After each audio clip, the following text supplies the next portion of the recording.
Take your seats, and we are ready to start. Welcome everybody to this seminar on the state of the underfunded humanitarian system.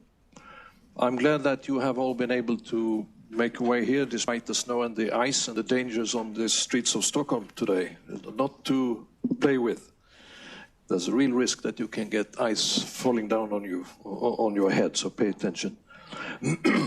So this seminar is about some very big and serious issues. We are going to talk about the around 200 million people who are in need of humanitarian assistance at this moment or last year, and there may be more beyond them. And of course, these are the people among us who are uprooted, displaced, whose lives and livelihoods are damaged and destroyed because of conflict or natural disasters or for other reasons. The 200 million, and some of you will have heard the news on Swedish public radio this morning about the children freezing to death in Syria at this moment. So it's a very serious topic that we are addressing. And we'll do it in two parts. We'll have first a presentation of the system as a whole, and then we will go, during the second half, we will go into one specific aspect of this system. A couple of words about the host. I think everybody knows what SIDA is, so I don't think we need to introduce SIDA. I will sort of take that for granted. But this is co-hosted by SIDA and EBA, which is the expert group for AIDS studies, which is a committee under the Ministry of Foreign Affairs, which has as its terms of reference to evaluate, to review, to analyze Swedish aid with the purpose of helping the system improve itself, to provide such evidence-based analysis and data for the ministry, for SIDA, and for other humanitarian or other development and humanitarian actors that helps improve the functioning of the Swedish system. And if it goes beyond Sweden, there's no harm in that. EBA is an independent committee, meaning that we, and I'm part of the committee, we independently decide on what we would like to focus on in terms of analysis and evaluations.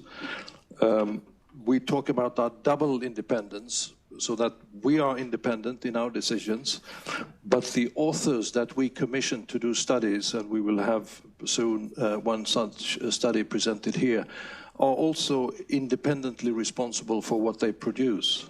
So the committee, the EBA committee, will do the quality assurance and decide to actually publish and release a study, but the author is solely responsible for what is being produced. This is the double independence. One word about myself. I have a sort of foot in all three camps here. I'm a member, I'm actually the vice chair of EBA. I'm also chair of the steering committee of ALNAP, and of course I'm a former staff of SIDA. I was once the head of the humanitarian unit at SIDA, and I have many colleagues in the audience here, former colleagues, so nice to see you all. About the structure, we've decided to sort of break this up into two parts to make it a little lighter and easier for the audience to engage. So we will begin by the presentation by John Mitchell, who's the director of ALNAP, of the State of the Humanitarian System Report. After that, we'll invite a panel that I will introduce when they appear to give their comments, and after that we'll give opportunities for you in the audience to ask questions or comment. So this is the first hour. The second hour will begin by Sophia Swithern presenting her report, and we'll have the same structure. So she does that roughly 20 minutes, then 20-minute panel, and then 20 minutes of audience comments and questions. And if it's possible to summarize after that, I will do it. We'll see. Now, I've already taken too much time, so please, John, take the floor.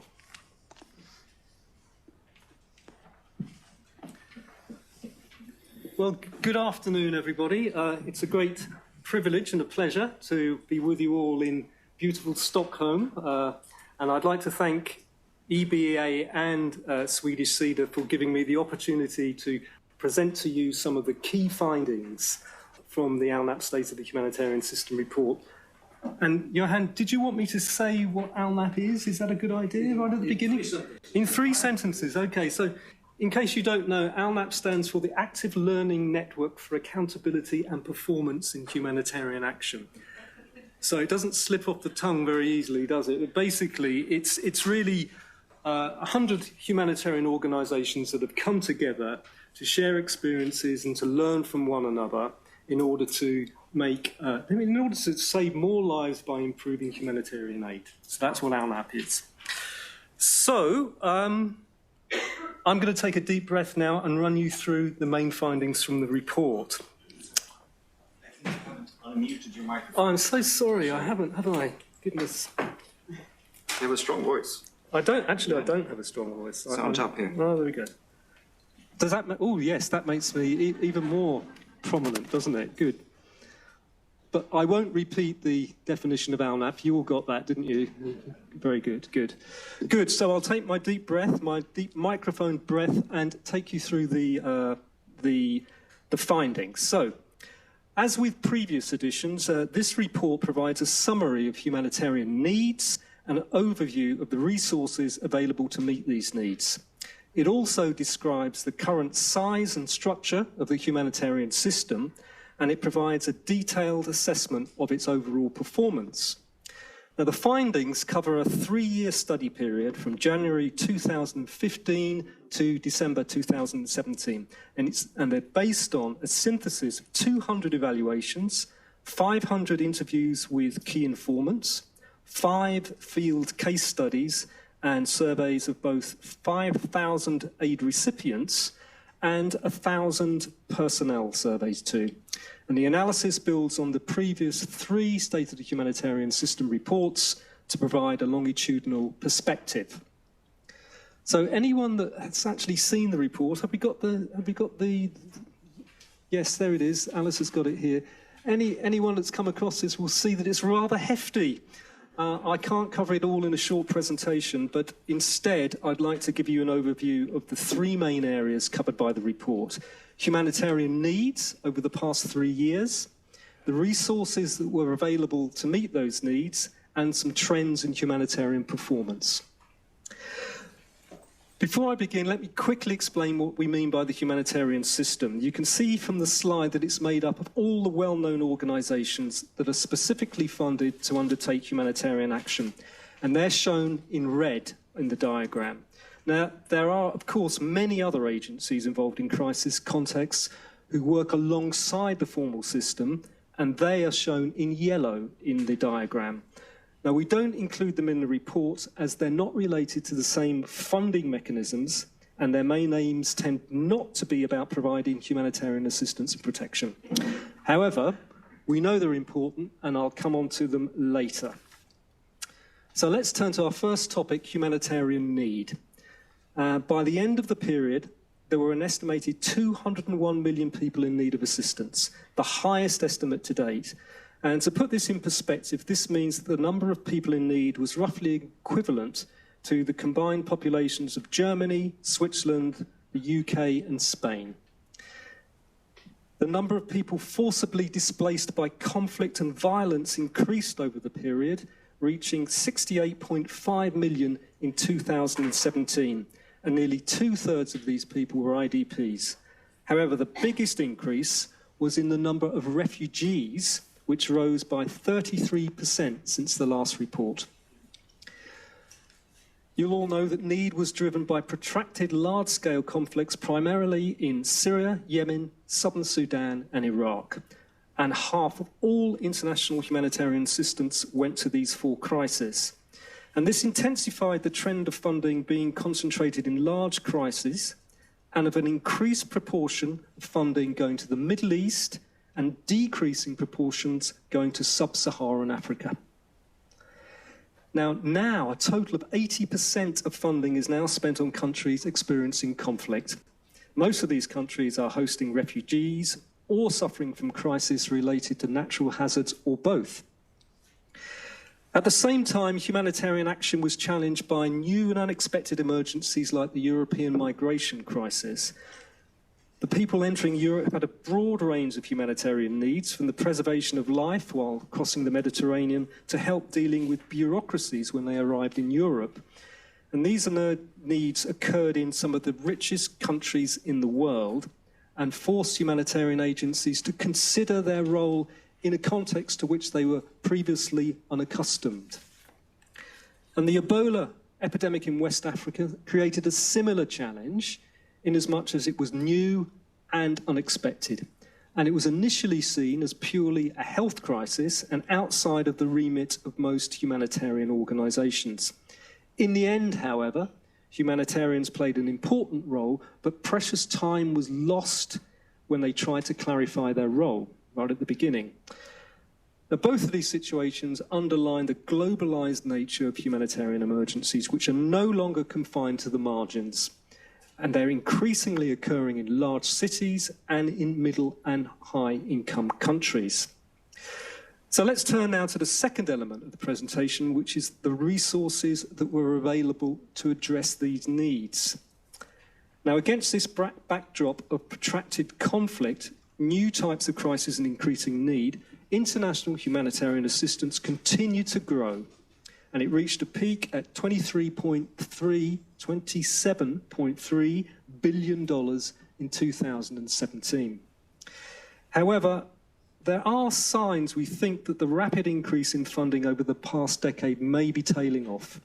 After a sharp increase in 2014 and 2015, funding has plateaued over the past 3 years, with contributions rising at a very modest 3% a year. However, even though humanitarian funding grew, so, as we have seen, did needs. And this meant that the gap between the requirements and contributions to UN coordinated appeals remained. And I should explain here that the red bars represent total funding per year, the pie charts represent the percentage of requirements actually met, and the thin black line with the black ball illustrates the gap between funding and requirements. Now, the 2017 gap was the highest ever in dollar terms, $10.3 billion. But as a proportion of the request, it's still the same as the previous study period. And the sources of humanitarian funding also remained stable and showed very little sign of change. The largest 20 donors provided 96% of the total in 2017, the same proportion as at the start of the period. The three largest donors, the USA, Germany, and the UK, accounted for 59% of all government contributions in 2017, compared to 53% in 2015. And the two largest Gulf donors, United Arab Emirates and Saudi Arabia, who were important new entrants in the last report, have dropped off the list of the largest 10 contributors. So in terms of operational agencies and the distribution of funding, there haven't been significant changes either. Most of the funding went to UN agencies, WFP, UNHCR and UNICEF, the three largest in terms of expenditure. However, much of this money was then passed on to NGOs in the form of grants. And so again, as in 2015, UN agencies and NGOs spent similar amounts overall. And NGO funding continued to be concentrated amongst a very small number of international NGOs, and the six largest NGOs spent 23% of the NGO total, whilst all national and local NGOs received 1.4% of the amount going directly from donors to NGOs, although, having said that, they will have received more indirectly from international NGOs and UN agencies. So let me take a breath here to reflect on what all of this tells us. There are many ways to interpret this data, but at the moment I'd like to present 4 key points. So first, the shortfall between requirements and financial contributions is still running at about 40 to 50%. That's the gap. That's the gap we're going to hear more about later, I think. And this gap is probably not getting any smaller, but you will know more about that than I, and I'll look forward to hearing about it. Second, the growth in humanitarian funding seems to have plateaued over the last 3 years. Humanitarian funds are becoming ever more concentrated in protracted crises in the Middle East.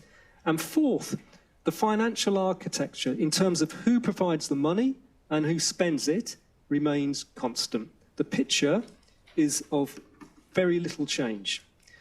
So I'm going to come back to these messages later, but before I do, let's look at the third main element of the report, the performance of the humanitarian system, specifically where things have got worse, where improvements have been made, and where things have remained static. Now, in the time we've got, I can't take you through all the findings, so I'll highlight a few that I think are particularly important. And the first thing to say probably is that the geopolitical landscape has changed and is markedly different now than in the previous study periods. The political shift away from multilateral cooperation and a rules-based order has had a pretty serious effect on the operational environment. We'll hear more about that from you later, I hope. Some states that have traditionally provided political and financial support to IHL, international humanitarian law, IHL, appear to have become less supported to IHL and refugee law. And there are strong suggestions that this has emboldened some refugee-hosting governments and governments engaged in internal conflicts to ignore their obligations and to obstruct access to humanitarian agencies. And we just can't blame this on politicians. According to a survey carried out by the ICRC recently, ordinary people in the P5 countries have also become less supportive of the principles underpinning international humanitarian law. And one big consequence of this is that many agencies have found it harder to act in accordance with humanitarian principles. And it's no surprise, therefore, that the ability of people in need to access humanitarian assistance has got worse, with governments and armed groups pushing back against humanitarians and denying access, often using bureaucracy as an excuse.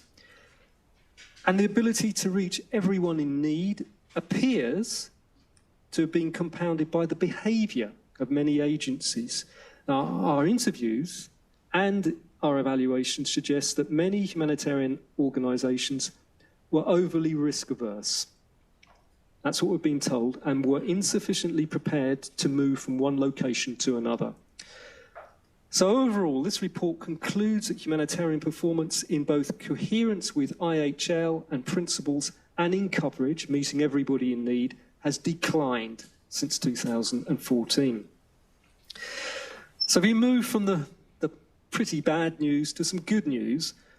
When it comes to the people who can access humanitarian assistance, particularly in the early stages of a crisis, activities are seen to be generally effective, timely, and of good quality. And it's these situations also where humanitarian assistance is at its most relevant and appropriate. And this may be partly due to increased flexible funding through pooled funds and the use of cash transfers, both of which continue to grow over the period. And improvements in effectiveness may well relate to better coordination, which we're also seeing. And the truth is that the evidence suggests to us that the system seems to be getting better at saving lives, particularly in the short term. And this is a considerable achievement. It's also making gains with regard to some elements of protection. Now, agencies and donors are becoming more aware and supportive of protection activities, and there are a good many local examples of positive behaviour of states and non-state actors. Having said that, the system still struggles to prioritise the specific activities that produce the best results, and this is partly because there are so many areas that protection covers. It's very broad, including gender-based violence, child protection, the documentation of identity, mine action, and many more. So the report suggests that the effectiveness and relevance of humanitarian action has improved since 2014. Now, of course, over the study period that we looked at, it covered the World Humanitarian Summit and the Grand Bargain and other related initiatives that aim to fundamentally change structures, processes, and relationships with the system. So I'd like to look at what our report says about progress on 3 themes that received particular focus: accountability and participation, localization, and the old humanitarian development nexus. Is that the double nexus or the triple nexus? I'm not sure, but it's a nexus of sorts. It's a triple nexus. Okay, well, you can tell me more about that later. Good. So let's start with accountability and participation. The first thing that the report showed us is how important this is. And in the recipient survey, those people who were consulted or were able to give feedback to agencies were over 3 times more likely to say that they had been treated with dignity and respect than those that didn't. They were also more likely to give positive responses about the relevance and the quality of the aid they received. So, in short, accountability and participation have a significant effect on the quality of aid and the dignity of the recipient. And this is something I think that many of us have implicitly believed to be true, but the data from our recipient surveys shows that now that we have evidence to back it up. The report also shows there are more feedback mechanisms and that crisis-affected people are more engaged than they used to be in assessments and in needs analysis. There's always a downside, isn't there? However, many of the people we spoke to showed a growing level of cynicism. Despite more people being consulted, it's also the case that many humanitarians feel that this has become little more than a box-ticking exercise and increasingly mechanistic, with little sign that consultation actually results in concrete improvements. So we've got very different views there, from people that are doing it to the people that are on the end of it. The second area of focus was about localization. And once again, the recipient survey provides some interesting background. First, it demonstrates the real importance of national governments and civil society groups. And just over half of the recipients in the survey reported receiving assistance from governments or local civil society organisations. And alongside this, aid recipient surveys showed that those people who did receive assistance didn't see any difference in the quality or the relevance between the aid delivered by an international agency or the aid delivered by a national agency. So there are very different ways in which you can interpret this data. I'll leave that one for you all to decide. So in terms of performance and localizations, relations between international actors of governments and of affected states continue the trend of improvement seen in the last 2 editions of this report. But there was less movement with respect to local and national NGOs. On the positive side, the issue's definitely risen up the agenda, and there seems to be more understanding and more support at the policy level. But the facts on the ground have not so far changed significantly. And as I mentioned earlier, only a tiny proportion of funding went directly from donors to these organisations in 2017, although many of them have received much more indirectly. And the third area was about the relationship between humanitarian and development activities and the way in which humanitarian activities contribute to addressing underlying causes of need. And in this study period, we found that some areas are not changing, but some areas are. In terms of successes, humanitarian actors have been effective in building resilience, but only where that's been part of a larger government-led initiative. Elsewhere, resilience programs have really struggled to impact on long-term underlying drivers of crisis. There do seem to be more programs out there, but they're not that successful. And when we look at other more development areas, we also see very little progress. In particular, the improvements in the provision of immediate assistance I spoke about earlier have not been mirrored in meeting long-term needs in protracted crisis. But if the system has been slow to change, significant changes in meeting longer-term needs are happening elsewhere. And it would appear that a big shift is taking place now, and substantial changes related to protracted and refugee environments have been happening outside of the traditional humanitarian system.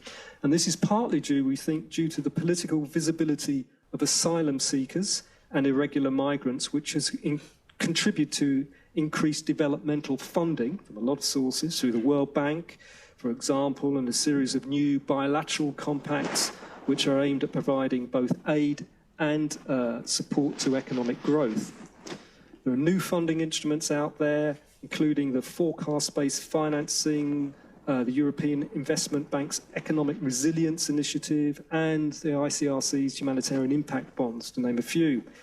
So it looks as though development actors are beginning to move into that space. And although the linkages with humanitarians are not evident at all, we now know that new development work is taking place. We'll just have to wait to see how these two groups come together and how the humanitarian system particularly will accommodate itself to these changes that are happening now. And so to summarise, during the period 2015-17, we have seen significant, rapid and unexpected changes in the context in which we work. The emergence of a new global political landscape, a more difficult operational environment, and new types of crisis for which the system did not seem to be prepared. Set against all that, we've seen a formal architecture that changed very little. The same donors, the same key actors, the same inability of funding to meet all needs. Now, we did see changes in performance, which are very important, particularly around the quality and effectiveness of life-saving initiatives. But with regard to accountability, localization, and links to development, changes were fairly limited, at least so far. And this was despite a real focus on change over the period, exemplified by the World Humanitarian Summit and the Grand Bargain. And at the same time, we saw several important new actors entering what has traditionally been called humanitarian space, international finance institutions, for example. We also saw new types of humanitarian organisation, not fully part of the formal system. For example, all the Indian and Chinese NGOs who were involved in the Kathmandu Valley response, and civil society groups working with informal migrants in Greece and Calais, to name a couple of places. So I'm going to get to the end of this. What's the conclusion from all of this? Well, we feel that the conclusion is that a gap is opening between the rapid rate of change in the world that I've described and the very slow, rather glacial rate in which the humanitarian system adapts to meet these changes.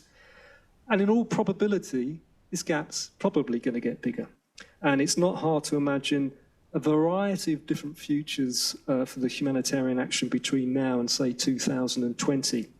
But whatever path the system takes, it's certain that very big challenges and questions lie ahead. So thanks for listening.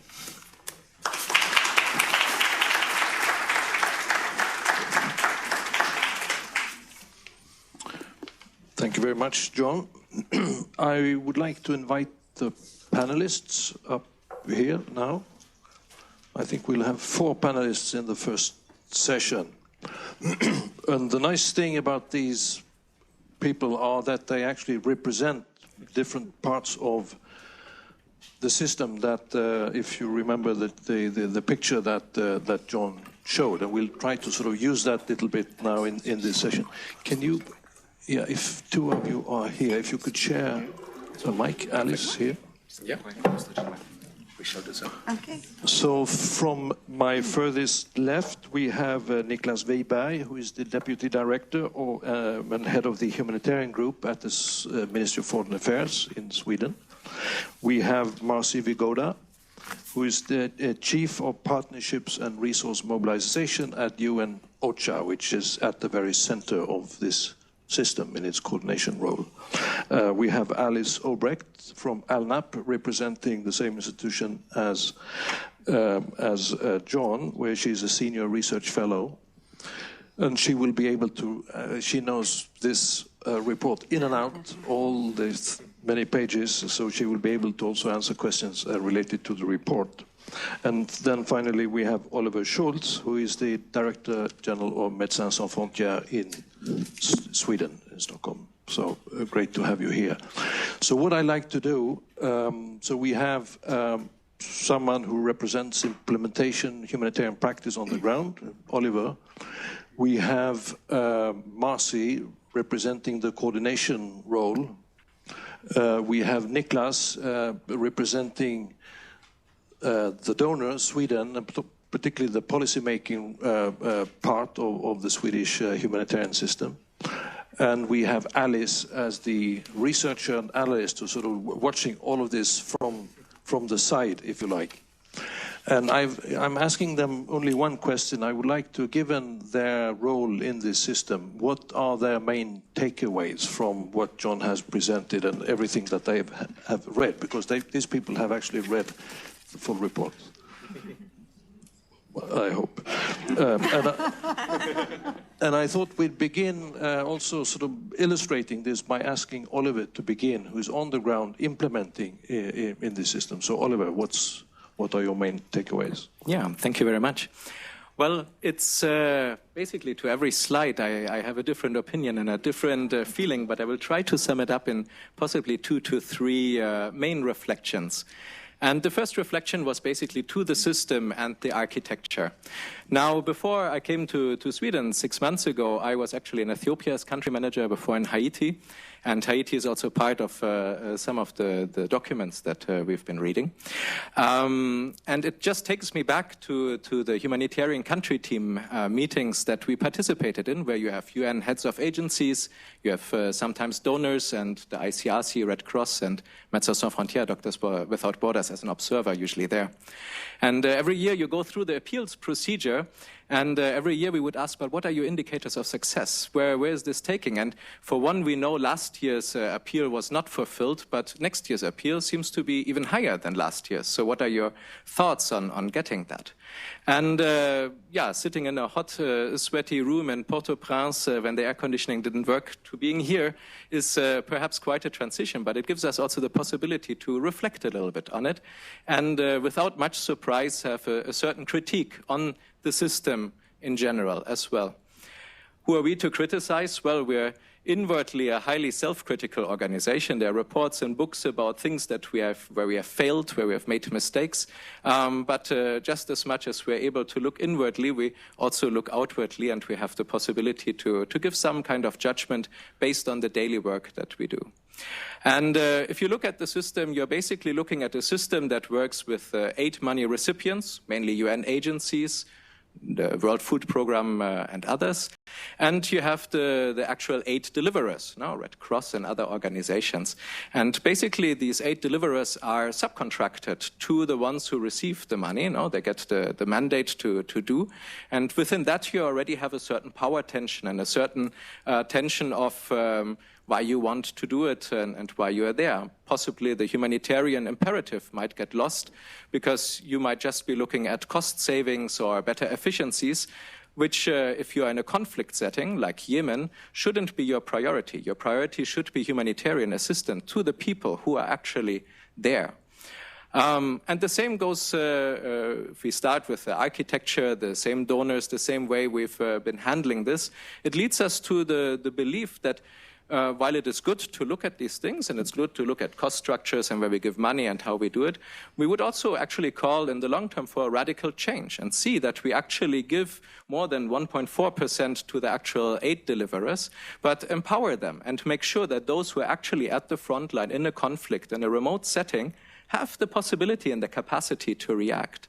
That would include, for example, result-oriented funding. That would include unearmarked funding, but basically giving those who are in touch with the communities where the needs are, giving them the possibility to also describe how these needs can be reacted to. Because right now, the system basically looks at the funding and is activity-based, saying, oh, we have this money for, let's say, education, nutrition, etc., instead of going to the ground and saying, what are the needs, actually, and then based on that, calculating how much funding you would need.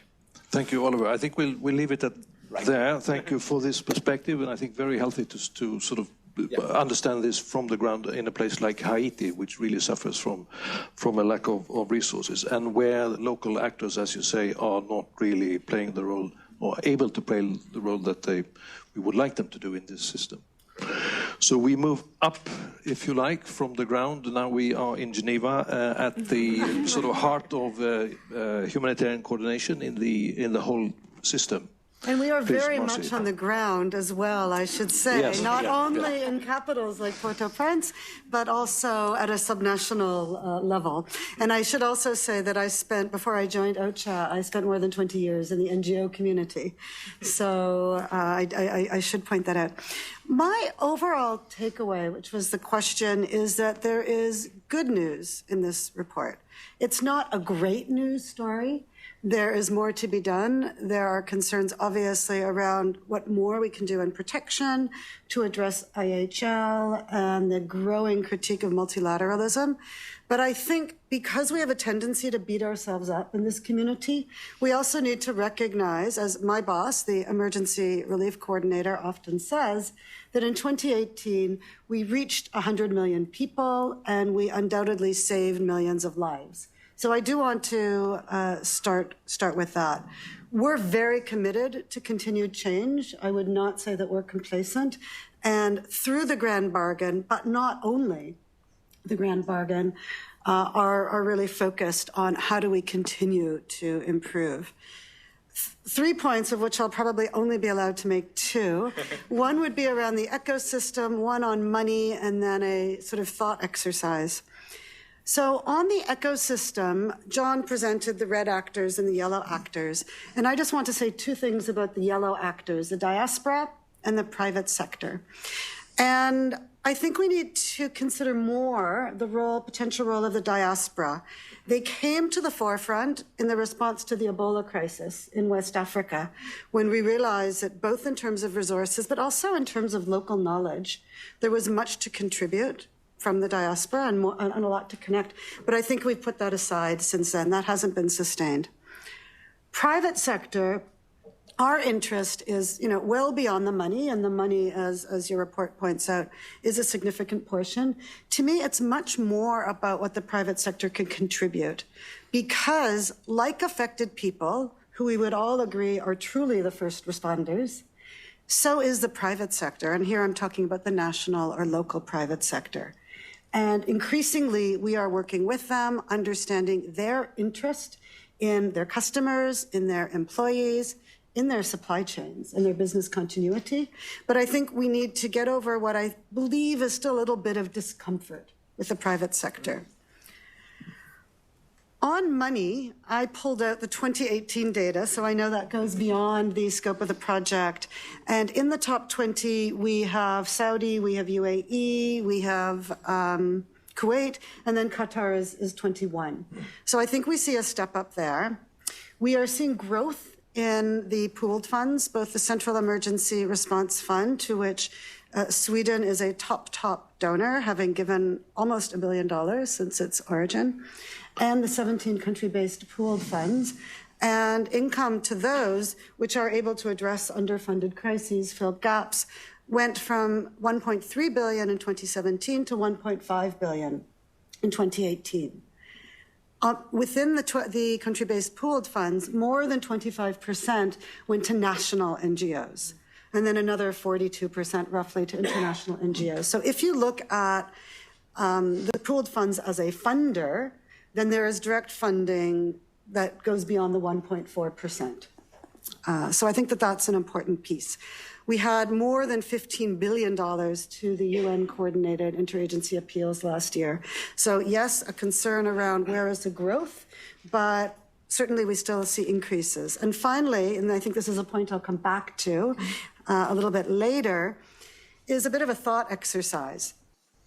When you look at the 2 largest crises, Syria and Yemen, and what we anticipate will be the requirements in 2019, they represent roughly 50% of the global requirements.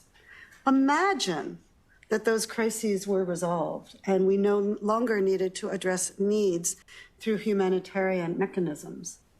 Would that mean, this $15 billion I mentioned, would that mean that we could in fact fully fund all the remaining humanitarian requirements? And what would it take to get there? So that's perhaps a question for some of you later in the discussion. Yeah, yes, I think this is a very it doesn't have to be like this, clearly. And I think also to pointing out the importance of the available flexible pool funding for local organization. Of course, these resources are insufficient, as I think Sophia will say, but it's a very important point to make. Now, Niklas, so what's the perspective from the ministry in Stockholm looking at all of this? Is it functioning according to your hopes and expectations, given Sweden's active role in humanitarian reform? Thanks so much. Thanks, first of all, to those who have written these reports. It's a big help. It helps us on daily endeavor to improve the system. This is really what we're putting all our efforts into, supporting the system so it can be more effective, especially the multilateral system, but what we usually want to call the humanitarian ecosystem is equally important. Of course, I was reading through the report, listening to you. I share all the conclusions. I don't have a problem, and it's part of the same analysis we've been trying to make for the last couple of years. There was one thing in particular that struck me that I hadn't, and it's a positive development, that the beneficiaries, people affected by the 3 times as treated with respect and consulted. That's amazing, actually.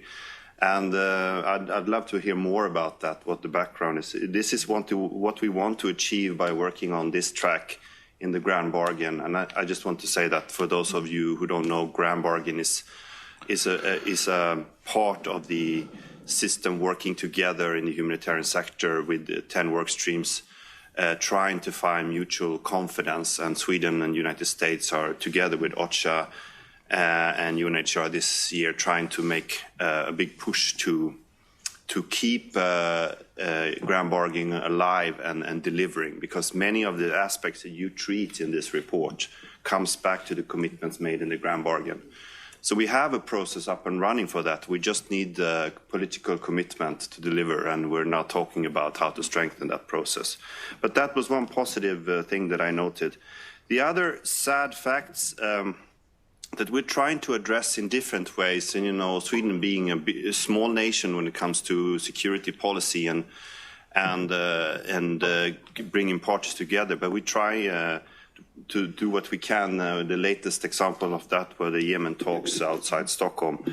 The humanitarian system will never be able to solve this alone. It's a sad fact that everybody knows that it's based on political differences and the disrespect for IHL and the way actors treat each other in war. And it's our analysis as well that we are in a downward slope when it comes to IHL.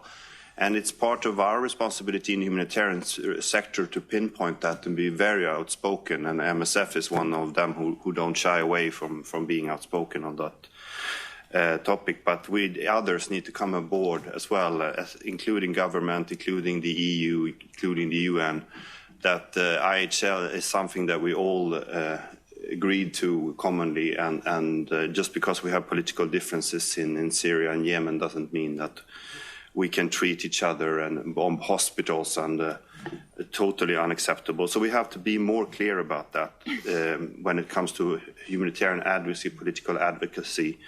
But also we need to acknowledge that this is something that we solve by working together. That's why I think that's the positive trend we have been seeing, that there is more acceptance for what we like to call the triple nexus. Humanitarian development, peace-building efforts. This is something we're trying to define, and I know some of you have keen interest on this, but part of the analysis is simply that the humanitarian system cannot solve these issues together. So I'll be happy to. The other. Very brief. The other, I just want to highlight, except for the grand bargain I already mentioned, we see this as a key vehicle. The effective funding part. There is more interest, and the figures that you just mentioned, Marcy, are very real. We have record high financing for the SURF. We have record high funding to the country-based pool funds, and growing support for core funds, although that's more difficult, meaning that's related to the downward support for multilateralism. But the conflicts that you mentioned, Marcy, and we have some positive trends coming out of the Yemen and Syria conflicts. There are new donors coming out, and they're not only paying their allies in the countries, they are, to take a very, in some people's view, a controversial example, that Saudi Arabia and UAE wrote the check and delivered it to the UN headquarters. Actually, they did, of $930 million US to core activities. It's something we've never seen before, and we're trying to use this as effective as possible to bring others aboard, because what we've seen is that the traditional donors have carried too much of a burden when we need other actors that played such a detrimental role on the battlefield that they need to also show that they're taking humanitarian issues seriously. Thanks, Niklas, and thanks for reminding us that these crises that we are describing, it's not the humanitarian actors that can resolve them. It requires political processes and a division of an understanding of division of roles and responsibilities in achieving that. And also, yes, there are some positives and some negatives and some unexpected issues, aren't there, Alice? You who have followed this process also in the past, you've been part of previous State of the System reports as well. What's your main? Thank you so much. So I'll just be brief in my takeaways. And since this is an audience that I understand isn't, not everyone has the humanitarian background, I think it'd be really helpful to stress some of the findings that we heard from aid recipients themselves, because as a sector, we've not been very good at listening to people affected by crisis, both in programming, but also in research and evaluations. And so, as John mentioned, this is the 4th edition of this report, and it's the 3rd time that we've done an aid recipient survey, and it was the report, in this year's report, we really tried to increase the number of aid recipients that we listened to, so the 5,000 people that we reached through the phone survey, in addition to face-to-face interviews on the ground. And I just want to highlight a couple points that came out of those that echo both other people's comments and the key findings that John discussed. So the first one is that things are getting better, right? So we saw much higher scores on rates of satisfaction with the quality of aid, with the quantity of aid, and with relevance of aid in aid recipients in 2017 when compared to the first year we did the study in 2011. So things are getting better, and that was a bit of a surprise for us. As Marcy mentioned, we like to beat ourselves up in the sector, and so it was a bit of a shock to get such positive news. But what's interesting, I think important to highlight, is that the State of the Humanitarian System Report is trying to give you a global picture of performance of humanitarian aid. And that's very useful, but it can also obscure different trends that are happening at individual country levels. So if you take the Democratic Republic of Congo as an example, their satisfaction with aid has actually declined since 2011. So there can be some caution in terms of what we take away from these global trends, and it just highlights and reinforces that every crisis is different, every context is different, and we need to look at that in more detail. And then just as a final point, I think what the report really highlights and what others' comments are highlighting is that kind of the low-hanging fruit is gone in terms of reform and change. Like the easy problems, if they ever were easy, have been addressed. And that also was highlighted in some of the top concerns that aid recipients said that they had with aid in terms of barriers to them getting sufficient and high-quality aid. So they talked about corruption as a big problem. They talked about insecurity and violence as a major barrier that they were concerned with. And they also talked about their feelings that aid was not going to those who actually needed it most, which I know is a topic that Sophia is going to be covering. So these are not very easy problems to solve, but they're ones that we're going to have to be thinking about as a sector in terms of new partnerships, new systems, and approaches as we move forward. Thank you very much, Alice. Great. So the floor is open for questions and or comments to the panel. And again, so Alice can answer questions that relate to John's presentation. So, Fredrik, please. Thank you so much. Very interesting. I'm missing one part. Could you introduce yourself? Yes, my name is Fredrik Frisell. I work at the Humanitarian Unit here at SIDA. I'm missing one part, and that is the climate change-driven disasters. You said in the beginning of the presentation that about 80% of the disasters are driven by conflict. I would claim that if you scratch the surface there, I would say a lot of those conflict-driven disasters are in fact driven by climate change, or at least competition for resources. And that could then explain some of this, the widening gap between needs and resources, because it's a new area in some sense. My question is it realistic that humanitarian aid will take on climate change-driven disasters? Do we have enough funding for that? Because that is an area that's going to grow every year. Thanks, Fredrik. Let's take a couple or more questions before we go back to the panel. Please. Okay. Can I just pass on a question from one who's streaming from? Yes. Yeah, okay. Someone is watching us. Thank you all for the presentation. My name is Begonia, and I work at the SIDA's Humanitarian Unit. Just one comment on the country-based pool funds. We see that the country-based pool funds are not just to fill gaps, but also as a strong coordination mechanism, enabling donors and humanitarian actors to prioritize humanitarian activities close to the response. Thank you. So it was more of a comment. Yes, a very good and pertinent comment. And now, please, yes. Thank you very much. My name is Gorka Fejild. I work at the Unit for Global Social Development, and part of our global support also is directed to humanitarian crisis. I just wanted to hear a bit more on the trends on unearmarking and multi-year funding. As we know, Sweden is a great supporter of unrestricted core funding and unearmarked funding and the pooled funds. But what's going on at the global level, I think that will be very interesting. And also on the trends on multi-year contracts, that will be interesting for the public. And my second question was on the risk-averse behavior of humanitarian organizations. I think we have a lot of theories about that, and I would like to hear from each of and every one of you, especially MSF. You've already said a lot about the transaction costs and so forth. But what is driving this? Is this like the underfunding, or is it all of this also the new requirements with the grand bargain? Thank you. Thank you. I'm not going to allow all panelists to answer the last question. We will be here.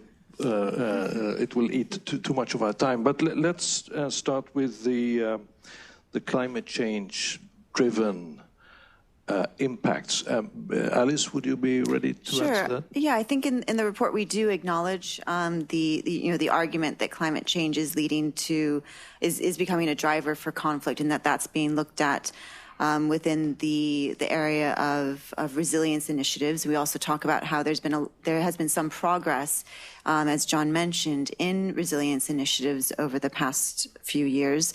But I don't think we looked at that specifically in terms of climate change, climate change aware approaches to resilience as a specific category. What I would say is that the climate change is like the lack of multilateral support for IHL. It's a driver for the crisis, but where you look at the consequences, which is where humanitarians do their work. So yes, there are trends and drivers, but mostly we are trying to assess the consequences of those drivers and how humanitarians and the humanitarian formal architecture is responding to those. I would say, though, there's been some interesting trends which we note in the report around thinking about migration and migration impacts due to climate change. So trying to separate out, IDMC is trying to now separate out migration caused by conflict versus natural disaster versus climate change or climate change induced disaster. But that's still early days in terms of disaggregating that. And something we are likely to hear more about, unfortunately. Yes. Oliver, what about risk aversion? Well, generally, that's a big topic that we like to talk about because we see fewer and fewer organizations on the ground due to more and more implications due to duty of care and other things, which are very important, but in the end reduces also the possibility of people to be actually in conflict zones or in frontline disasters, be they man-made or not. But I think overall that should be an encouraging, when we look at the system, when we look at funding, that should be an encouraging factor. It should actually be that this is what humanitarian aid is about. And while we talk about funding gaps, we in Médecins Sans Frontières, Doctors Without Borders, sometimes talk about the emergency gap. So while there is a funding gap, there's also a gap in the emergencies where people actually, for one, have become possibly risk averse, but also there's less and less funding because the humanitarian funding is so spread out. We hear a lot about resilience, etc. We wonder, is resilience really emergency aid? Yes, you have to prepare, but what does disaster preparation have to do with, like you say correctly, if there is something that happened, you need to react. That's the humanitarian principle and imperative. So one shouldn't necessarily guide the other. We are very happy that between development and humanitarian aid there's a dialogue and that this happens, but they shouldn't be mixed up. Each one should focus on what they're doing, and if there's an emergency due to a conflict, we must do away with risk aversiveness. We have to empower those who are actually willing and able to go. Thanks, Oliver. And the question on unearmarked and multi-year funding, what is the trend that you see, Marcy? Thanks. We definitely see an increase in unearmarked, but in terms of what were those expectations when the Grand Bargain was first signed, I think we're very far from that. I believe that DI has actually, in the Global Humanitarian Assistance Report, looked at this as well, and the unearmarked proportion is roughly 10 to 15%. It depends upon how you define it. Obviously, you have things like UNICEF national committees, which is private sector funding, that's unearmarked. But, Sweden is a very strong supporter of unearmarked, other Scandinavians, the Netherlands, some others. Germany, which has really come up as an important donor, is trying to do more unearmarked as well, but it remains a relatively tiny portion. So I think that, that's a reality we do need to grapple with.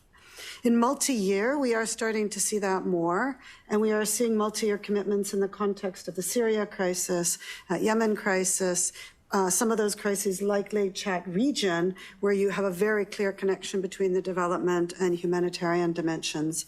And then finally, a thank you to Begonia for her questions. It's very true that the country-based pooled funds are really focused on strengthening local coordination.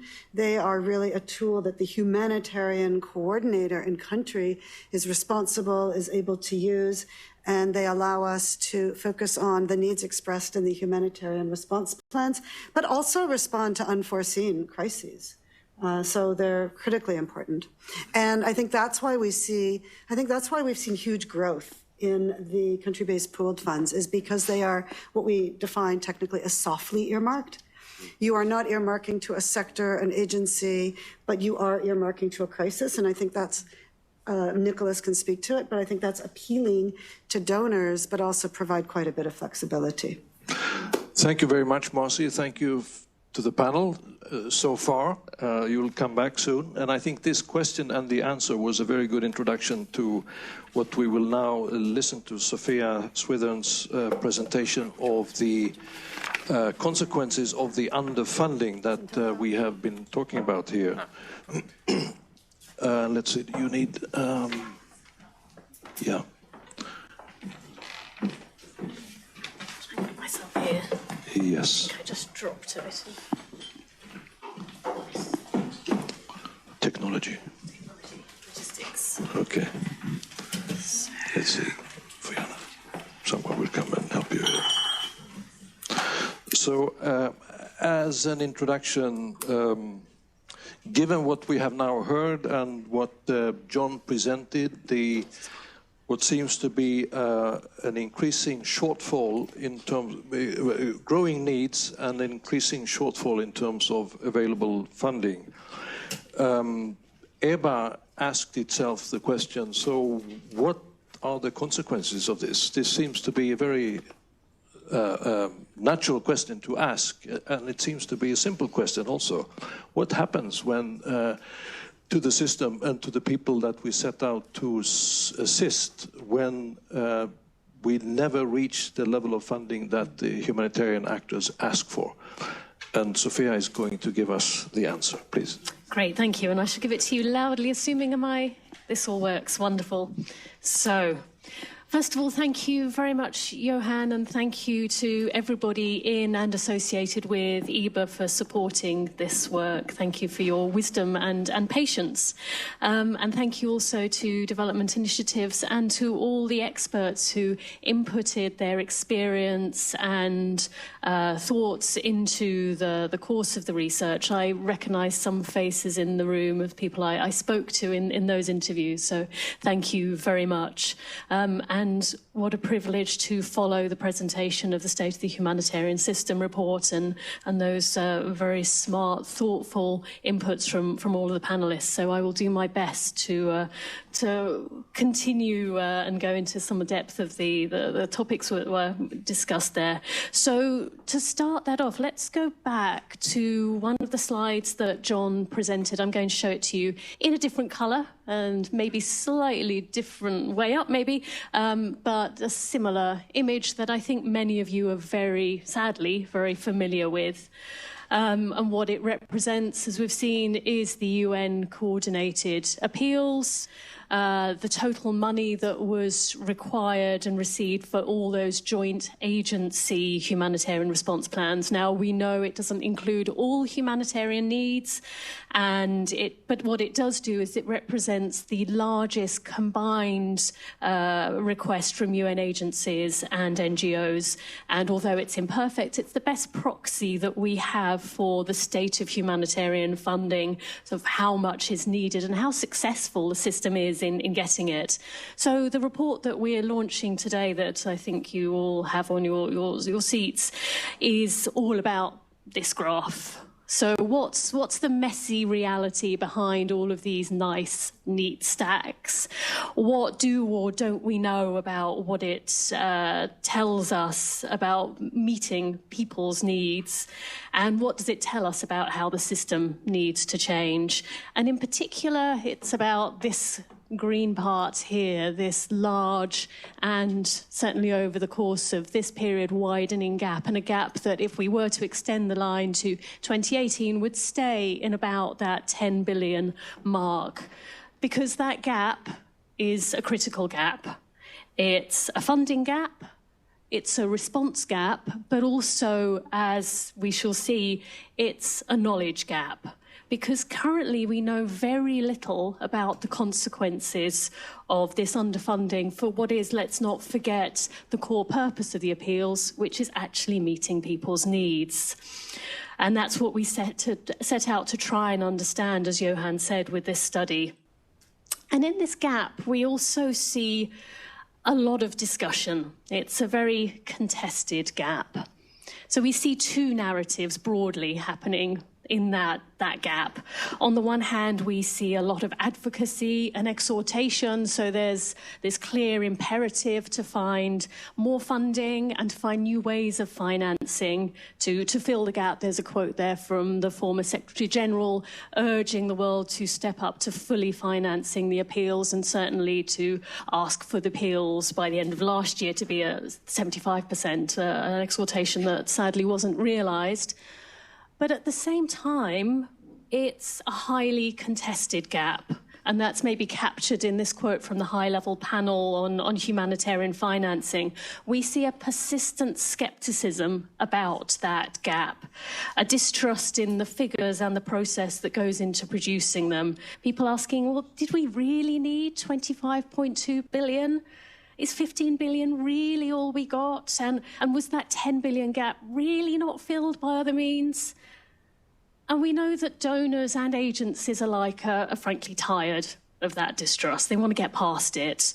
The appeals are a central pillar of the humanitarian financing architecture, and a lack of faith in them is frankly corrosive for the whole system. Donors say they need a solid guide to help them to direct finite resources to the greatest needs and know where they need to step in to fill the most urgent gaps. And humanitarian agencies need a system that can predictably mobilise funds to collectively meet needs and to best direct those funds as well. And that's why we wanted this report to really get past this contested gap and to contribute to pointing away beyond the scepticism and move from contesting to understanding what it means and then to improving the system. So the $10 billion question, which is, what were the consequences of underfunding? What did we find out?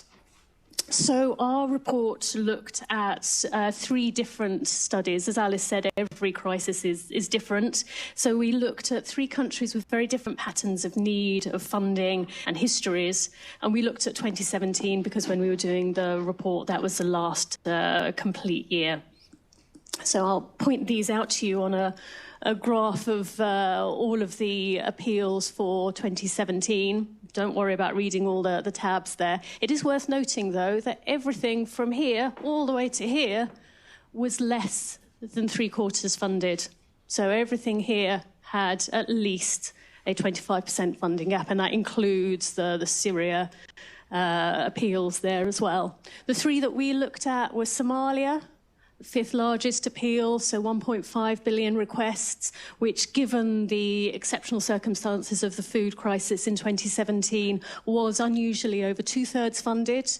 We also looked over here at Chad, which was about 1/3 of the size of the Somalia appeal and is one of those consistently, chronically neglected crises or forgotten crises. That was only 41% funded. And then over here, much smaller again, about 1/3 the size again of Chad, we have Haiti, which reduced its requirements down to $192 million and was only 40% funded. So in each of those countries, we looked at the data, we spoke to a lot of agencies, we spoke to donors, and we looked at the literature to try and uncover what actually happened in those funding shortfalls. So of what we found, I'm just going to quickly focus on 3 areas of the consequences that came out loud and clear to us that I think echoes some of the things that you were talking about, John. So I'm going to focus on localization, on resilience, and on presence. So when we were looking at the agencies that actually received funding and experienced a shortfall, on the one hand, we saw that 800 agencies participated in the appeals globally, in the appeal system globally. Well, that's a 7-fold increase over the last decade. So that's a big testament in many regards to how much more inclusive and comprehensive the appeals are, and what an extraordinary feat of coordination they represent. And we know, as the panelists were just saying, we know that a few large agencies, and particularly the 3 big UN agencies, UNICEF, WFP and UNHCR, dominate the system, and there's tension certainly around their multiple roles. But at the other end of the spectrum, according to the data, and we'll come back to this shortly, we saw that over half of the agencies who submitted requirements within the appeals for Haiti, Somalia and Chad appeared to receive no funding whatsoever within the appeal. And in those 3 countries, interviewees told us that local and national NGOs were particularly hard hit, and that lack of funding both to the international NGOs and to the local and national NGOs jeopardized commitments to localization, it damaged relationship building, and it created a circular barrier to entry. Looking at the types of interventions, the sectors, we saw that globally protection, WASH, education, early recovery tend to be about 50% funded, or less than 50% funded, sorry. But what we saw was across all sectors, even the better funded sectors like food, was that a failure to meet all but the most urgent needs left others to deteriorate. So resilience is undermined as people deplete their resources in one underfunded year to plug the gaps. And so one year's moderate caseload becomes the next year's severe caseload. And locations, we looked at the subnational locations where the data allowed us to, where the funding actually goes to the sub-crises within countries. And we saw how underfunding can reduce coverage within a country. So sub-offices have to close in certain areas and then are very, very hard to re-establish when the need re-emerges. And it raises, that in itself raises effectiveness and cost-effectiveness questions around the high costs of rehiring staff who you have to lay off because your office is closed, or those high startup costs again. And for affected people, we heard how, for example, in eastern Chad, so there's a picture of Sudanese refugees in eastern Chad, refugees who were reliant on food aid because there were no other options, were receiving, or cash for food, were receiving less than half minimum rations. And we saw also that those consequences of those shortfalls went way beyond just hunger, so that cuts in food rations not only increased malnutrition, but also created threats to security and protection as people resorted to risky coping mechanisms.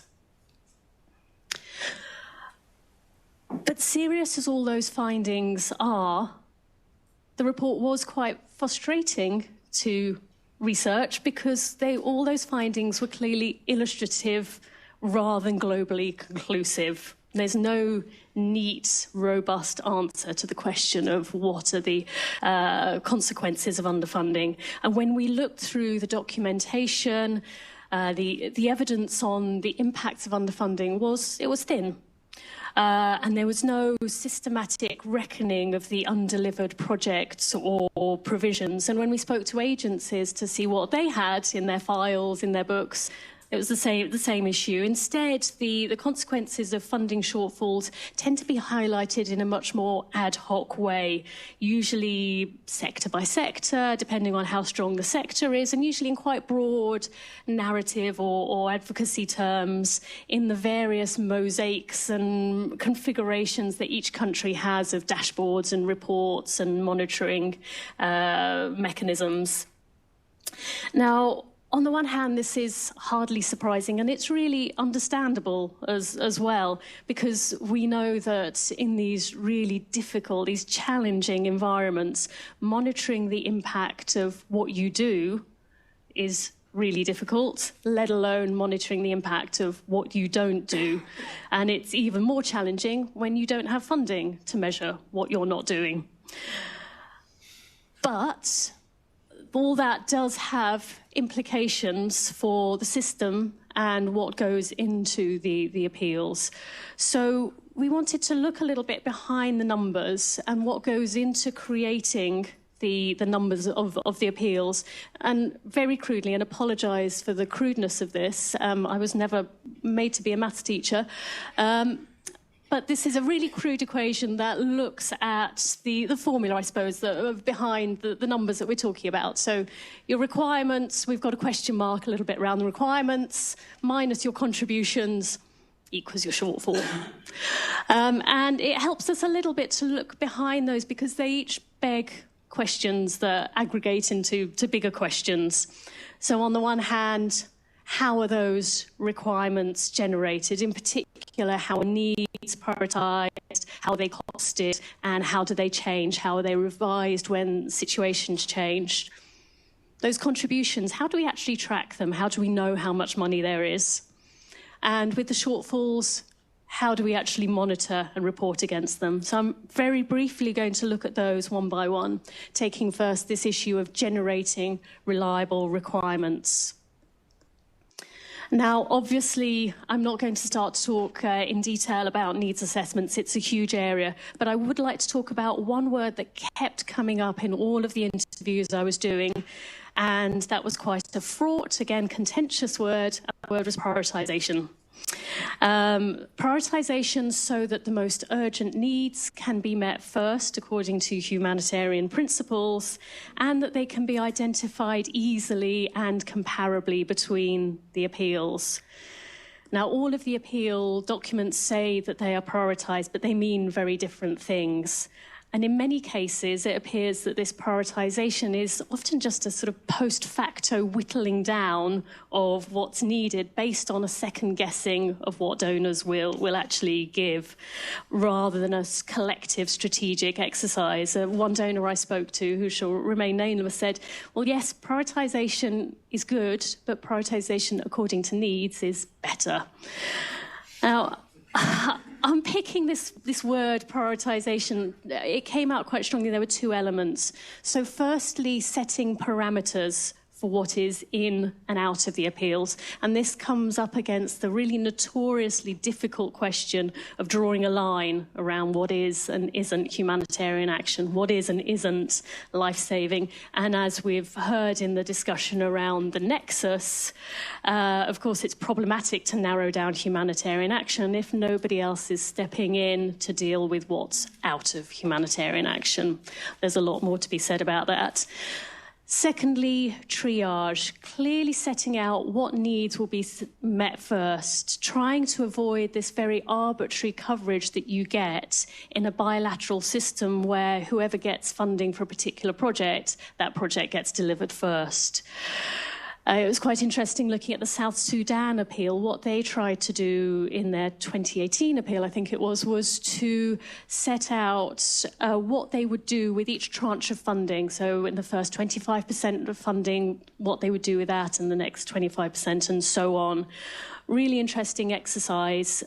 Putting that into practice is going to be interesting, and I think it'd be a fascinating one to revisit because it demands a really high level of leadership, of coordination, and of course needs to be backed up with flexible funding if you're going to be able to reprioritise that way. Costings, I'm not going to dwell on that for too long. Again, we could, and maybe that'd be something that comes up later. All suffice to say that the methods by which requirements are translated into costs are quite opaque often, and they vary between appeals. Now, there is a lot of change and effort being put into addressing that, but it does move a little slowly. And then I was fascinated by this question of revisions. So we know that the appeals are for dynamic and volatile situations that defy even the best of predictions often. And when circumstances change, obviously the requirements need to change too. But we do see a somewhat erratic approach to these revisions. In a success story, the Somalia 2017 appeal was revised upwards when the situation turned out to be much worse than predicted, and that was successfully met with funding from many donors. But on the other side, when in 2018 the situation was not as bad as predicted, the appeal wasn't revised downwards. Haiti was an interesting one. It did revise its appeal downwards by about a third. But that was based, when we spoke to people, it seemed to be based more on the poor prospects of funding and remaining time left to implement rather than on needs. So what it seems is that to some extent there's a degree of optics rather than changing need driving decisions around downward revisions, and that can counterproductively actually mask the funding gap. So suggests that a need for a more predictable approach is required. Moving to this question of tracking the funding levels. So OCHA's financial tracking service, that gives us the best picture for how much funding is contributed to the appeals, and it has become much more comprehensive and granular. But we also know that it's a voluntary system and is only as good as the reporting to it. And we also know that significant funds flow outside the appeal. We know that they flow outside the appeal in that broader ecosystem, but even in the international humanitarian assistance that is reported to the FTS, there is funding that goes to the Red Cross, to our friends MSF. And sometimes this distinction between what is inside and outside the appeal is a little bit unclear, particularly when you have MSF and ICRC, IFRC sitting as observers in the humanitarian country team and strategically engaging with the appeals. And Somalia is an interesting case in point there. that in 2017 they actually unofficially counted some of the funding outside the appeal as contributing to its strategic aims. And what we could do with in many countries is a better oversight and a better mapping of how non-appeals responses are contributing to meeting the needs of populations who are targeted within the appeals. And then finally, this brings us full circle to this question of reporting against appeals. And we know this goes back to this question of this lacuna in humanitarian response, the fact that we don't know really what impact assistance or its absence is having. And we know it's not a new problem, and we know it's not an easy one to fix, but there is a lot more that can be done to practically improve systematic and accessible reporting, and not least is annual reporting.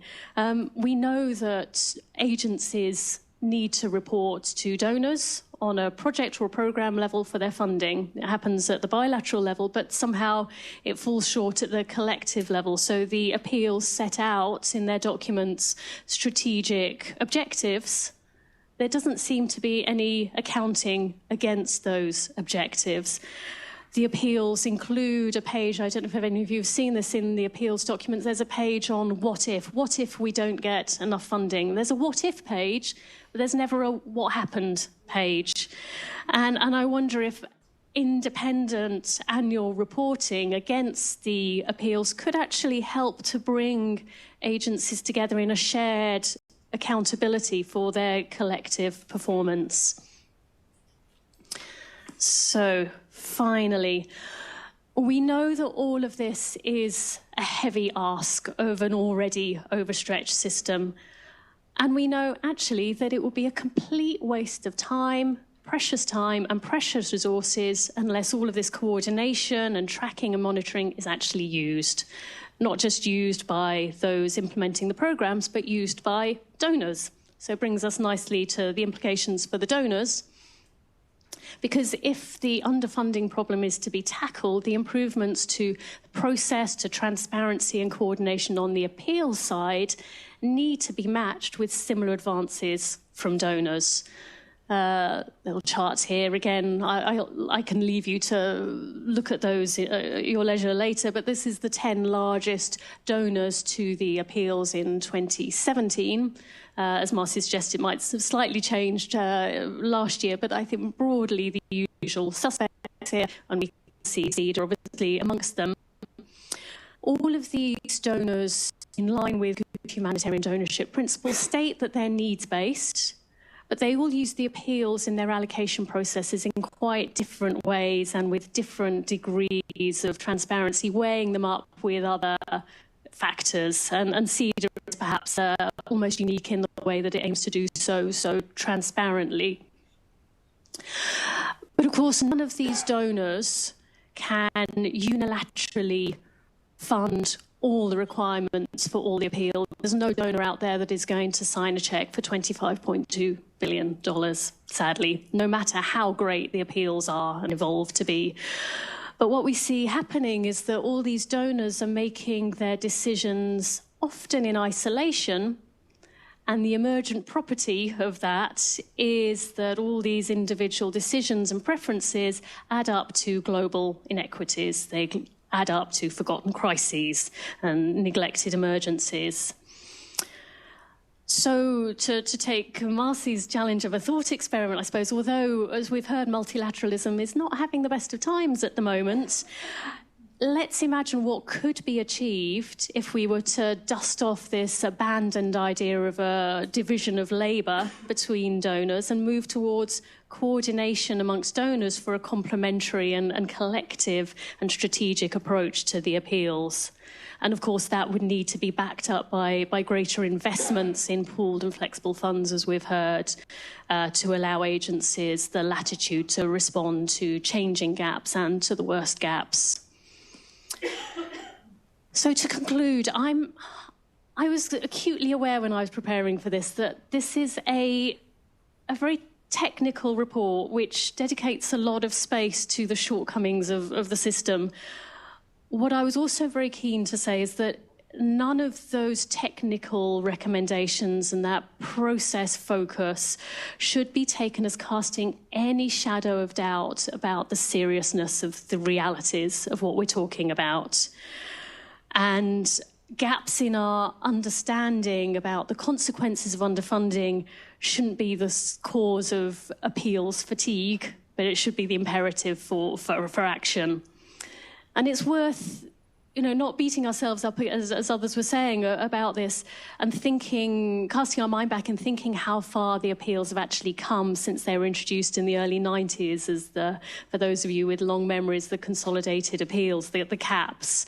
If we look, this is just comparing an appeal from 10 years ago. I can see some nods and sighs of familiarity there. So that's a 2008 Somalia appeal. That's the 2018 appeal. Now, there have been huge advances in standardisation and coordination and, frankly, the slickness of the process since then. And there's a further change is in motion as we speak. But that further change isn't going to come easy. After all, it's still a system that is based on bilateral funding to individual agencies rather than to collective strategic action. And also, when resources are tight, and they are tight, there are difficult trade-offs to be made. So spending more time and more resources on the business of coordination comes at a cost of spending that time and those resources on the business of delivering aid. And as we've seen, there's clearly limits to technical fixes, what those can achieve within the appeals system. We need to look at that bigger picture. We need to look at the underlying political economy of the humanitarian system. We need to look at addressing underlying needs, and we need to help to shift beyond this crisis-based model of post hoc financing to a risk and vulnerability-based model of reducing need. But even taking this bigger picture and not seeing the appeals in isolation of the wider aid system, it doesn't reduce the critical importance of donors and agencies working together to get those appeals right. Because as we've seen for the 201.5 million people in need, the consequences and the stakes are really high. Thank you.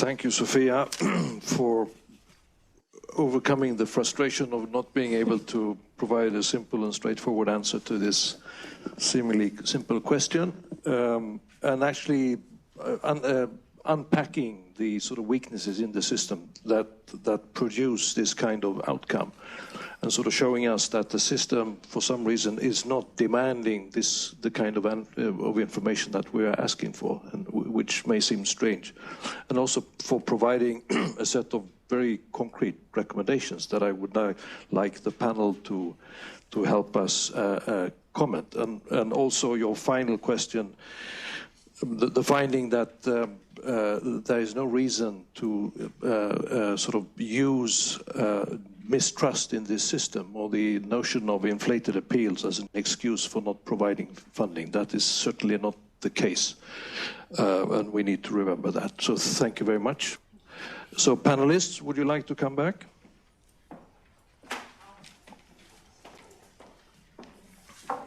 As you may see, we are now joined by one more panelist, Anna Guité, who is a senior policy analyst at in humanitarian affairs at SIDA. So we have 20% more people here, which gives us each person 20% less time to comment, because we would again like to invite the audience to comment and ask questions. And I think so. I will only.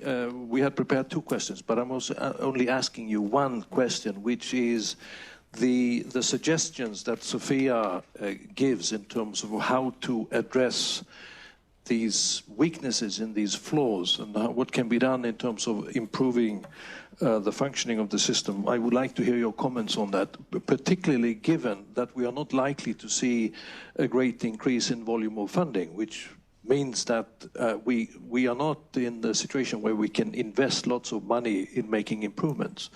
So the improvements that Sophia is talking about are things, and I think that's how she has presented them are things that can be done sort of under the current and existing circumstances.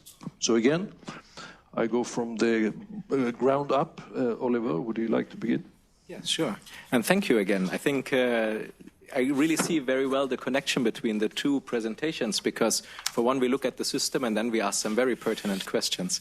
And from my point of view, the questions asked are almost more important than the answers given, because it's been a while that we've been saying there are certain questions towards accountability and what is the impact that need to be asked in order for us to know, are we actually identifying the requirements correctly? If we don't know where we are going, but we just do we actually go into the right direction? So I'm very glad to see some of these questions raised, but also about the recommendations. I think the main takeaway really is about accountability. And that can come through reporting, which can help us making decisions for the future, lessons learned that can help us build better requirements and thus better needs analysis, and then also responding to those better. But also accountability to ourselves. Now, if I look at the Haiti example, I remember after the earthquake 2011-12, a lot of money was spent, but when we actually tried to learn where that money was spent and how it was implemented, there was very little reporting and very little accountability towards what actually happened. We know a lot of good was done, but it was difficult to ascertain where actually something was more better or something was less good. And from the accountability, I think there's also the connection then towards the impact that we have. And I share the frustration. For us, it's the same. No, we don't always know if we are working in a country how impactful it is, and all the things we couldn't do. What is actually the price of that? However, I also think we can't throw too many things together. No, we cannot say what is the impact of underfunding, because in the end, underfunding in an Ebola outbreak has very different consequences than underfunding in Syria, for example, right? Or in the Democratic Republic of Congo. So I think, again, it is important to really stick what is emergency, what are the emergency gaps, what is humanitarian, also there, the definition, what do we actually put in there, to not go too broad and too wide and try to fit everything in there, which might actually lead to an increase in the appeals. Why we see such a higher rate of appeals over the last years is because possibly also many more things have gone into the humanitarian part. And I think we should come back to focusing. What are we doing? Is this emergency? Is this humanitarian, etc.? Is it development? And then we can be accountable for that. We can have reports, etc. So again, very good recommendations and very good questions asked. Thank you, Oliver, and a good answer. Be contextual, don't believe in average, really read the situation you are in, and also improvements in prioritization obviously can be done. Now, Marcia, I'm not going to say again that you sit in Geneva. OCHA is very much a field-based coordinating agency among all the players, local and international, in the field. But what's your take on the recommendations that Sophia has given? Thank you, Johan. And I really appreciate the report and the fact that it calls out this issue of the consequences of underfunding and the need, both on the part of humanitarian partners and donors, to take steps, that it's not just one set of actors who can address this. It needs to be a joined-up effort. So I think that's really important. I want to start with one point, which is to recognize that donor funding has increased. And I can imagine a tension or a frustration on the part of donors when you are stepping up, when you are making great efforts, when we in the humanitarian community keep on saying, but it's not enough. We don't have enough funding. So I think that there's a way that we need to work collectively on that messaging so that we don't really kick ourselves or shoot ourselves in the foot, particularly when it comes to public support. So I just want to put that issue on the table. Sophia raised this issue of donor coordination, and I think the report highlights that at local or national level, let's say, there is some degree of donor coordination, but I think that there are opportunities to do that more globally. And in the same way that within the humanitarian community, we create our 3 Ws, or 4 Ws, who, what, where, when, to know who is responding in what way, supporting, what sector, that having that on the donor side and acknowledging that flexible funding is best, that having that on the donor side would also help, because I think it's a matter of putting those two together that would enable us to really bring prioritization to life, in a sense. So when we have a highly prioritized appeal, I was going to raise South Sudan too, because South Sudan has now had for 2 years a highly prioritized appeal.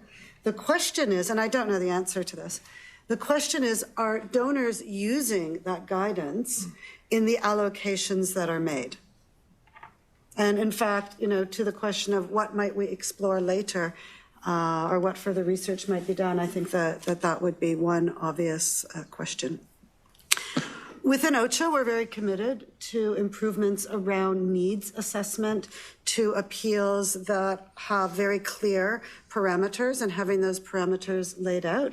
We co-chair with ECHO, the Grand Bargain work stream on needs assessment, and we're doing work now as I speak on better joint needs assessment, better analysis, better intersectoral, I don't love that word, intersectoral analysis, and a number of related areas in that regard. And also monitoring impacts, because it's very true, we do our what ifs, but we don't do, hey, what really happened? And my sense, not being a donor, is that donors want both. You want to know what was the impact of the assistance that was provided, and concretely, what happened because assistance was not provided. And the answer to that is not, oh, well, so-and-so's project wasn't funded. The answer to that needs to be in the framework of what happened to people. Yes, exactly. Thank you very much. And again, emphasizing Sophia's observation that donors ask for all kinds of improvements in the system and the appeals process and so on, but it's very unclear to what extent the donors actually use the information that provided within a strategic framework. There are lots of individual agency donor bilateral relationships that to some agencies seem to be more important than actually working within and being accountable within the strategic plan. Thank you. Now we go to the implementing part of the donor agency. Anna, what about donor coordination? What can be done? I will start by the key takeaways from the study. And first, I would like to congratulate you to a very good study. I think it highlights very comprehensively all the challenges that the humanitarian community faces, and also it brings forward a lot of very good recommendations that could actually be put in place, and I think to some extent quite quickly. I think the issues are not necessarily new. We saw in one of the findings around the HRP that the discussions were there since 2002. My question is why the change is so slow. Why do we not manage to deliver concrete support to the field level for them to start working as smoothly as possible? I think one of the challenges is that we put too much expectations on the system. We want a cluster not only to do the coordination, but we also want them to do information material and so on, and advocacy tools. I remember sitting at one of the HCTs in the DRC, and there was a cluster presenting a 7-page terms of reference. I mean, it should be 3 lines. So that is one of the challenges. Another one is, of course, the fact that we intermingle the role of a coordination tool with an advocacy tool. And my question is whether this is fruitful and whether this will help or hamper any kind of effective use of it. Looking at the HRPs, they could be used as an effective coordination mechanism, but if it is used as an advocacy tool, then you have another interest in mind. You need to maximize resources, and I don't think that is fruitful. I think that a lot of coordination is happening on the ground. I was sitting for 10 years in different embassies, mainly working on humanitarian issues. And we did donor mapping. We were sitting with the humanitarian partners. We were sitting with MSF. We were sitting with ICRC, the humanitarian country team, and the pool fund. And we were trying to see how can we complement each other. And sitting also on the board of the pooled fund, we were able to make use of the pooled fund to address the gaps. So I think a lot of things are being done. But it needs to be more systematic. Yeah. I will not continue too much. Okay. Thank you. I think these are very important comments, that the overburdening and the over-expectation, particularly from the donor side, of how the system is supposed to work and deliver. And also the fact that coordination on the ground between donors is pretty good and pretty informal. Why is it that that cannot be replicated at the policy level, Niklas, where you sit? It can be. It can. Can it? First of all, I was struck by the first message that you came out with in your presentation. 800 agencies participate in the appeals process. What an investment in the system! What a amount of resources and time and money and efforts going in that we have to make use of. And we can have this discussion on the improving the system, but first of all we need to recognize what we all got ourselves into, and we need to build on that, and we need to build on people increasing their trust and coming into the HRP process, and not diverting their funds like I was commenting on some of the Gulf donors outside the HRP. I think we've made some important progress here, but more can be done. So I noted what you said on independent accountability and tracking and monitoring. I think those are some of the issues we can discuss. SIDA, the Foreign Ministry, OCHA, how to increase and so to convince the new and traditional donors to come aboard. We can work also on the financial tracking system that has some gaps that we need to look into, not least when it comes to core funding. Another part of the analysis that you also touched upon, Marcy, was the new trend to focus appeals. And we're now seeing the focused appeals in the case, as far as I'm aware of, Iraq, Afghanistan, and South Sudan. These are interesting examples to watch and to see what will come. Perhaps this is an idea for the future as well. What are the parts that have been taken out? Is this for the UNDAF processes? Is this for other donor coordination possibilities? Have they had any results increasing the funding for the current slimmed HRPs, or have they had adverse effects? In this field, there is, of course, different theories. I noticed that the ICRC is much better at calculating the real challenges on the ground. Humanitarian access is weighed into the HRP, so they can match resources with reality, and they have much larger turnout on the HRP. These are not necessarily something that the UN can copy, but it's interesting to weigh in the new political activities on the ground. But all in all, a great tool. Thanks for conducting the study, and will help us to make the system stronger. And I hear a certain optimism from Niklas that these things can be fixed and are doable, and are quite practical. So, Alice, finally, again, watching from the side. I'll try to be brief, which is hard because it was a really rich report, really important, and there was a lot that is very exciting, I think. Just 2 points. So the first is around this issue of flexibility. The report makes a really good point that we need to stop using these annual cycles that don't get updated within the year, right? So we need to have more flexible approaches to updating plans and activities as needs change and as situations change on the ground. And some of ALNAP's newer research around this has shown how poorly placed a lot of humanitarian agencies actually are to be making these shifts because of choices they've made about their own systems. I do think that SIDA has had a really interesting model called the program-based approach, which combines flexibility with accountability, because we still need to see accountability for how flexible funds are going to be used, and maybe that could be taken out of a bilateral arrangement and used as a model for these pooled funding approaches. The second point I really think is important to make here, because ALNAP, as was mentioned, is a diverse network of humanitarian actors, and that means we get to have lots of conversations with different types of groups across the system. And there's kind of two separate conversations that we've been noticing that are happening in different arenas that need to be tied together.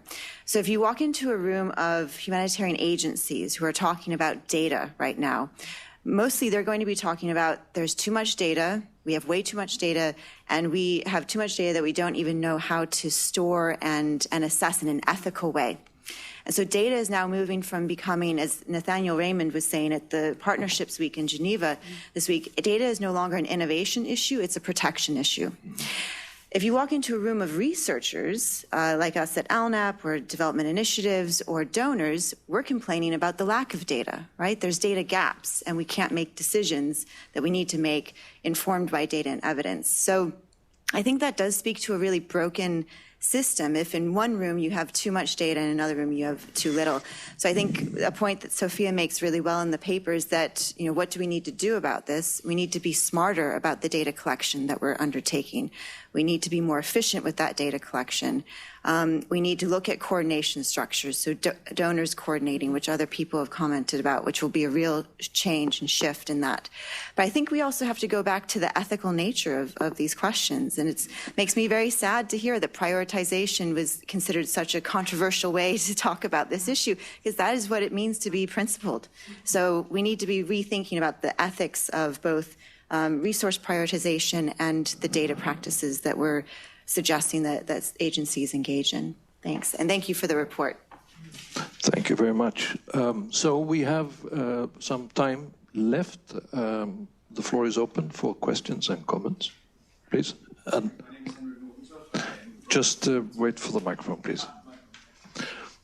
Yeah, my name is Henrik Nordentoft. I'm heading the UNHCR office here in the regional office in Stockholm. So one of the big three in the sense, and we have a similar, of course, pattern in terms of underfunded. And indeed, as you were saying, when you ask colleagues who deliver in Yemen and in Chad, please report on what you're not doing and monitor what you're not doing, that's a very difficult challenge in a way, because it's difficult enough to get monitoring on what you're doing. Incredibly exciting and valuable exchanges I heard. Of course, I came naively to say, what's new? Have we found something? Have we found a solution in those 500 pages of collective reports? I was involved in the humanitarian program cycle development, represented UNHCR in that with the transformative agenda and the L3. I didn't hear a lot today about the interagency humanitarian evaluations that is part of the L3. When we developed that, we talked a lot about the need to emphasize and prioritize that. So Marcia, I would be interested if you could speak a little bit more about that. Secondly, in my own experience, we still struggle in the assessment phase.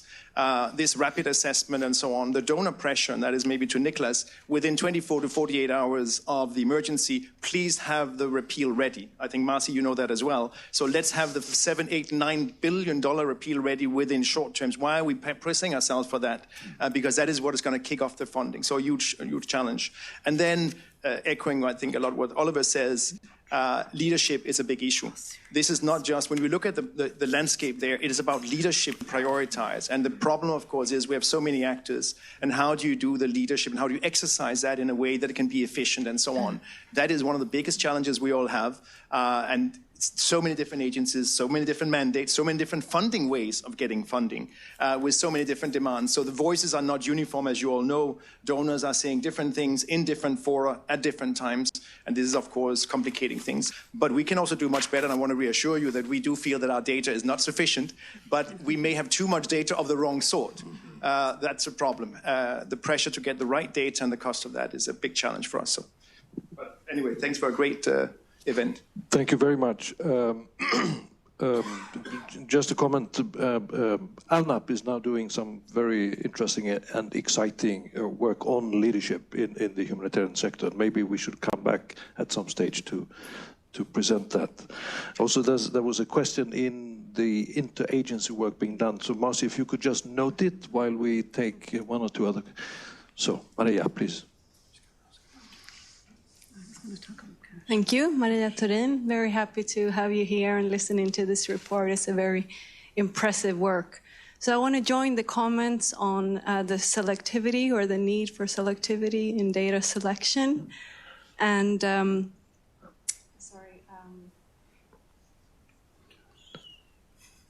okay.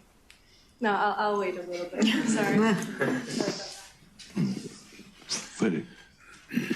I'll be very brief. Fredrik Frisell from the Humanitarian Unit. Now, I think it's a good point, this between the 50% funding and the 75% funding, to show donors the difference. What are the consequences between 50 and 75%? And in the financial tracking system, as it is now, an appeal, it turns green when it reaches 50%. I think maybe you should change that to 75%, because it's a symbol of the mindset. Like 50%, they'll be okay. They won't be great, but it's okay. And I think we need to discuss that. Okay. Yeah, thank you. So we currently do not have any analysis of the overlap of financing, global financing, and global needs. And that's a huge problem. We have organizations who look at financing, that would be DI. We have organizations that look seriously at needs, that's, for example, ACAPS. But neither of them do an overlap of the two levels of data. So OCHA in its global appeal does not do that either. So currently, talking about like serious lacks of information, we do not have that super crucial global level overlap of analysis. Still, now in 2019, we do not have that. So I'm just suggesting for ALNAP to take that on. And I've suggested ACAPS and I've suggested DI. I've tried during the years to have an organization actually take on this work. But now I'll just suggest for ALNAP to do it in your next heavy, wonderful, super edition of the State of the Humanitarian System. So thank you very much. Thank you, Maria. But that is 3 years away, so maybe we should talk about that further. Now, Per Tulsson. And just while the microphone is coming your way, Per used to work at the EBA Secretariat, and he was actually the person who first asked the question that Sophia has now answered. So, Per. Thank you. I'm now actually at the Ministry of Foreign Affairs at the Department for Asia and the Pacific.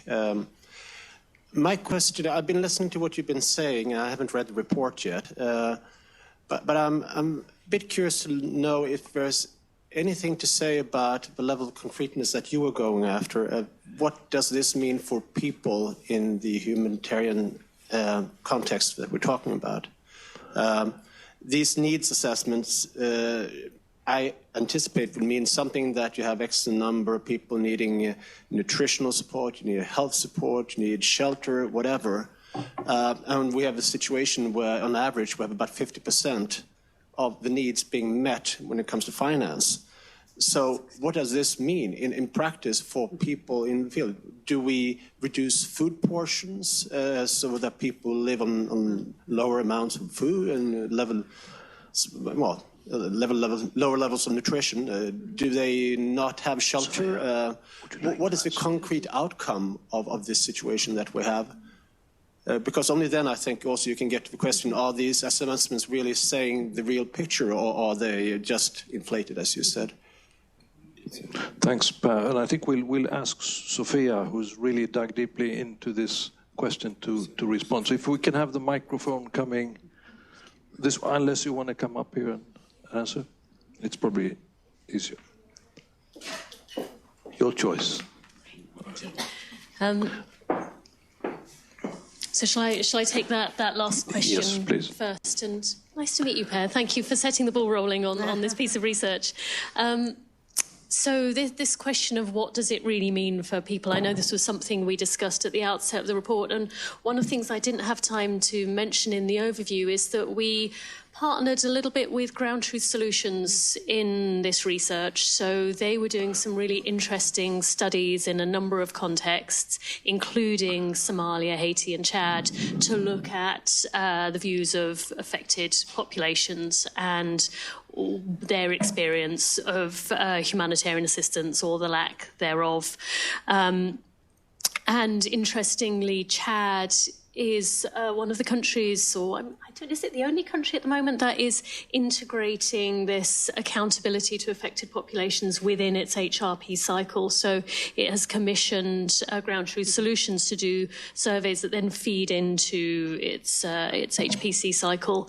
And I think to echo very briefly what I think some of the other panelists in particular, Oliver and Alice, were saying, those manifestations for affected communities are very different in different places. And I gave the example that was most striking for the Sudanese refugees in eastern Chad, where you're seeing people getting half rations. So people who are well below the minimum, and then what that means not only in malnutrition, but also in security. It creates access problems to the camps when you have people literally up in arms about the lack of assistance they're getting, and I'm sure our colleagues at UNHCR have directly experienced that, but also protection issues. And then elsewhere, we see how, for example, in Haiti, a lack of investment in shelter because it's considered non-life-saving and non-essential means that people are living under tarpaulins that are 5 to 10 years old, clearly not sustainable. So different things in different contexts, but in a lot of places, a mismatch between the coverage that humanitarian responders were thinking they were giving and the relevance and the coverage that affected populations broadly, this is a generalization, felt they were giving. And Maria, when she was inputting, Maria was on the reference group for the appeal, made some very smart comments as well, saying those people who are reached by these accountability to affected population surveys tend to be the people who are within scope of aid. So we tend to be asking the people who generally tend to be encountering humanitarian assistance, what about how do we even begin to ask the people who receive nothing because the shortfalls have triaged them out? And I think that's something that would be very, very interesting to look into. Thank you. Yes, so Marcy, would you like to answer the interagency There were a couple of questions. I also want to answer the question on this join-up between the point that we're not able to look at financing of needs, financing and needs. And my colleagues who work on this will be so happy that I can do a pitch for Humanitarian Insights, which you can find online, and it's the colleagues who work on the humanitarian program cycle who've done this, which is actually an effort.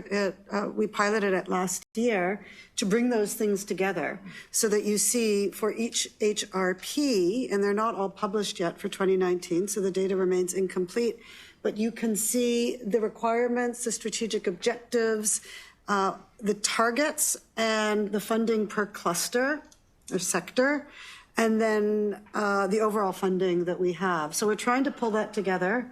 It's only as good as the data we have. Yeah. On the question of interagency appeals, I think that to some extent does respond to Sophia's point of why is there not accountability for what an HRP has achieved on an annual basis. And I think that the resources required to evaluate every HRP would be quite heavy. We've heard about the heaviness in the process. Anna, you spoke about that extensively. And we have talked ourselves about, would it be interesting to pilot a couple of those HRP reviews as well, to just get a sense of, what does it mean? What are the implications? Capitalizing on this new platform of Humanitarian Insights, which brings the data together. Thank you, panel. I think we are now very close to finishing. In my overly optimistic sort of preparations, I had another question on so what now then? What next? And to ALNAP, to the UN, but also very much to us in the EBA. So given what we now know and the responses we've had, what should we now focus on? What are the questions that need to be addressed? So I'm not anyone who would like to communicate with us, to send us emails, or in the panel who would like to make suggestions. There are a number of things I think that have emerged already today that we need to think about. So thank you, panel. My effort at summarizing would be the following, that as Jonas showed, there are definite improvements in the way the humanitarian system functions and what it provides. But there are also some very serious problems. And as Alice said, maybe we have done what can be done in terms of the lower-hanging fruit, those things that can be fixed. What we are now facing are some very serious and difficult international problems, and let's not shy away from that. And these are obviously problems that the humanitarian actors cannot fix. These are largely political problems. I think it was very useful to go into this kind of depth that Sophia has done in looking at one particularly narrow aspect, but a very serious aspect of how the system functions. And again, the set of recommendations, your observations, the clarity of your analysis, and the concreteness of your recommendations, that everybody here has sort of picked up things that can actually be done that would help make the system function better. I think we should take note of that. So thank you. And then finally, we know a lot, we have too much data, and we have too little data. And obviously this is a very ambiguous and kind of complex picture. And obviously a lot is still unknown. And I think, as the last session has shown, there are some unknowns that need to become known. And these are the kinds of things that we now need to focus on as a system. So thank you, presenters, thank you, panel, thank you, audience. We are almost finishing on time. Thank you.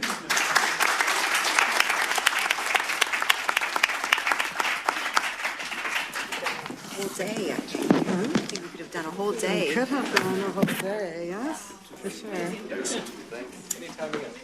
As always. Voice, independent voice. Are you up on the whole working with the private sector around data issues? The WFP thing that came out this week? Oh, Palantir? Well, I mean, I read the article, and was it inherent? Yeah. It's interesting. Yeah. I mean, it's, I think there's a lot of issues that need to be addressed around the of data and how agencies are partnering. It should be an area where private sector partnerships perspectives. So I know long